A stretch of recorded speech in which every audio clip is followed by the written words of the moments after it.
So, ayan, pupunta ako ng Kabayan Hypermarket sa Sultan Mall, dito sa Jeddah. So, ayan, sarado pa kasi sala. So, pasok tayo sa loob ng mall. Napakatahimik kapag Friday.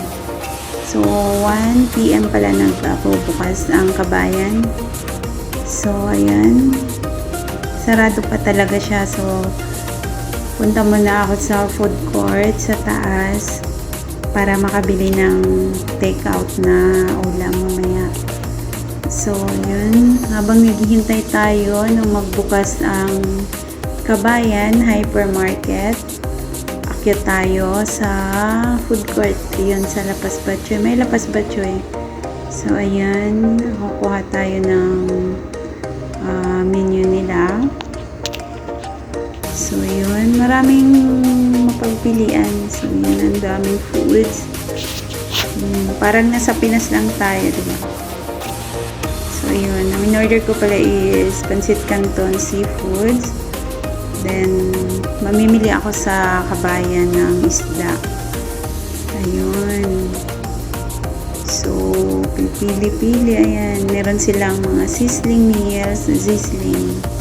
And then, mga value meals, meron din sila. So, ayan. So, ayan ang kanilang halo-halo. So, ayan. So, nakapamili na pala ako. Ayan. Ang aking Lapas Batchoy na tinake out ko. Ang Pancit Canton. So, ayan. Nakapamili na rin ako ng isda. So, ayan. Nakauwi na ako. So, ayan. Nabili kong isda. Yun, hasa-hasa. Ang paborito namin. Pangos tsaka tuna. So, ayan. Ayan ang aking Lapas Batchoy Pancit Canton. So, good for two na siya. 25 riyals. Ayan. Ayan, masarap. So, treat myself kasi Friday. Ayan. Food is life. So, yun. Kain na. It's Friday, bebe.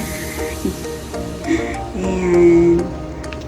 Ayan ang Pancit Canton ng Lapas Batchoy.